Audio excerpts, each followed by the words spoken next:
Ayo Elisa, Hani langsung gimana? Nangis sadroning ati.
ingkang angka sepisan ya tak nira ngadhungake rasa syukur marang Gusti Gusti nang kaya jagat ya nek ya pancen ya kaya ngono to kuwi wajib maaf sapa gelem syukur bakal sentambahi kanikmatanmu he manungsa sing ora gelem syukur bakal nampa pasiksan saka panjenengane Gusti Allah Subhanahu wa taala ya syukur marang kurbane Gusti maaf mergo wis diwenehi nikmat sing luar biasa saengga awake dhewe iso silaturahmi ngarakake pasederekan gelar budaya Jawa wayang kulit ana ing balai desa Larandu desa Larandu ya kecamatan Kauman ing wewengkon Kadipaten Ponorogo ya ngono ya nikmat sempat nikmat sehat nikmat selamat oh ngono ya tanpa nikmat telung perkara kuwi tangeh awake dhewe bisa sowan derek lawan kersaning para panitia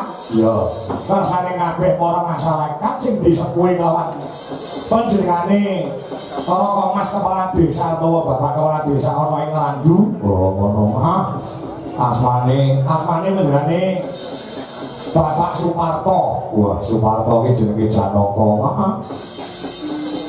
mula pas karo piyaine jenenge Suparto kuwi ya asmane Raden Harjuna ya Raden Janaka nek cara wayang ganteng-gantenge wayang sakotak iki ya Janaka utawa Harjuna mula ganteng-gantenge wong sak desa Ngrandu kuwi ya lurahe ya kuwi Pak Suparto sawangan lek raine uwireng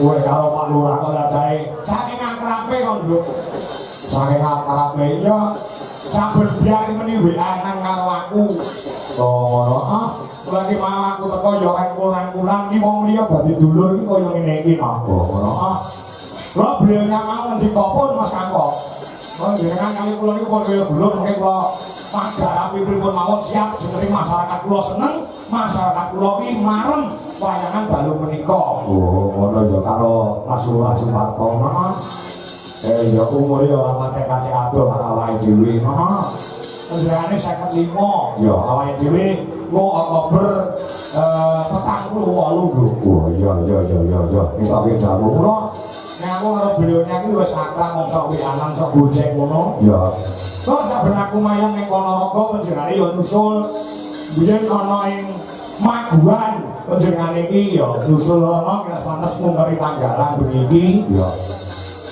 nek pinginane ana ing Ngabisanan Sambit ya beliaunya ya rawuh ana Mbak Long iki ya nusul awake dhewe ketok lek banget tresnani walaupun baru saja kenal ning ketok yen panjenengane Pak Suparto kuwi seneng nggone nyambung silaturahmi ngraketake pasederekan ngraketake paseduluran terbukti karo aku wis akrab oh ngono mula panjenengane 2 periode ngasta dadi kepala desa ana ing desa Ngrandu ya ditresnani kabeh para warga masyarakat oh ngono ya mula panjenengane estune arep leren no ya arep leren dadi warga biasa periode ketiga iki panjenengane iki estune arep leren ning nyatane masyarakat tidak mau oh wis kadung percaya wis kadung tresna lawan panjenengane Pak Lurah Suparto bisa periode yang ketiga yang akan datang uga ngasta dadi kepala desa meneh ana ing Ngrandu kene oh ya wis to anggap tipake becik tilase apik ning masyarakat yo tresnani ning masyarakat yo gemati Pak insyaallah bakale tetep didukung lawan sedaya lapisane para masyarakat tapi pasti lho sing darane ngakon akeh iki pasti ada pro dan kontra kuwi pasti oh ngono iya ngono ya mulai ya panjenengane yen nyatane masyarakat isih menghendaki masyarakat isih yang kuyung lawan panjenengane Pak Suparto mengko macung meneh dadi kepala desa periode yang akan datang ini beliaunya ya sanggup diniati orang golek duit, diniati untuk mengabdi kepada masyarakat. Mergo apa? Gawe para pinesepuh, gawe para pinter, para mintuna, para kiai alim ulama, apik-apike wong kuwi nek uripe bisa piguna lan mengabdi kepada semua masyarakat. Oh, ya kuwi sing go patokan sing dienggo pageran. Heeh. Ya muga-muga kan dhewe nderek ndedonga. Muga-muga so tetep dalam rangka pilihan kepala desa ana ing Randu sing wis aman, sing wis guyub, sing wis rukun iki dipertahankan, nek perlu ditingkatkan. Kangge sono menjunjung tinggi rasa persaudaraan para warga masyarakat ana ing desa Randu lan tetap menjaga kondisivitas kan sarta menjaga persatuan dan kesatuan. Amin ya rabbal alamin. Ya ngono ya lho iki bisa nggo bareng ya. Adicara tahunan sing kaya ngene bisa nggo bareng kabeh mempunyai peran. Ya.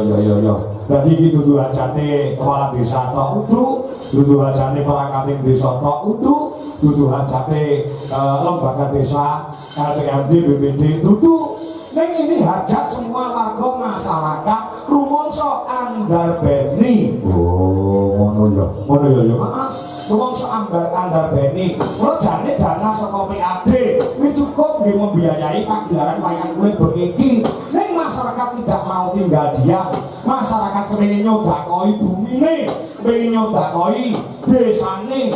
Pengangkah bisa dadi sono barokai kabeh sing lenggah ana ing desa Randu kene. Kula iki wis sepakat nonton wayang nganti rampung kabeh para warga masyarakat, ibu-ibu wis kecuri lenggah. Iku lek ndelok ora mung tekan Ibu Anto kepara nganti rampung dipirsani mergo nyumbutne karo lek urunan perwuwung 10.000. Kaya ngono ya. Nek kono-kono bisa kono-kono iso 50.000 tekan 100.000. Aku tahu lho nduk ditanggap kuwi masyarakate perwuwung utawa perkaka kuwi urunane 250.000 nggo nanggap awake dhewe. Oh, nek kene 10.000 wis iso nanggap awake dhewe. Nek kaya ngene iki tanpa guyub, tanpa rukun, tanpa manunggale para warga masyarakat tangeh kelakone, mula aku iso ngarani warga masyarakat ana ing Randu kene sebagai warga yang hebat, warga yang peduli terhadap desa dan selalu menjalin kokoh persatuan dan kesatuan. Mula tepuk tangan buat warga Randu yang hebat pada hari ini. Ya. Ayo seketika Mas Lurah, Mas Karto. Muga-muga nyambung terus Mas Karto silaturahmi ini. Muga-muga tahun ngaji ini sampai palingan malih. Ya, ngono ya. Nah, kono. Ya, wis kaya dene lek wis kaya dulur ngene iki nek wis manjing kaya paribasane dudu wong liya wis paribasane rega iki rasa ngarani. Ngono rasa ngarani wis ngerti dhewe. Oh ya. Ya, wis oke dawuh. Heeh. Ya. Iki gandeng adicara bersih desa. Ya.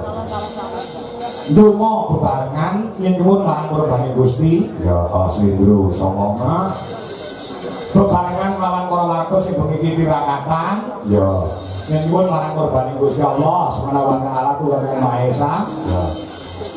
Kanthi srana gelaring bersih desa bengi iki sing digelar kabeh para lapisane masyarakat, tokoh-tokoh masyarakat, ya sesepuh masyarakat, perangkat desa, lembaga desa, kepala desa. Ya.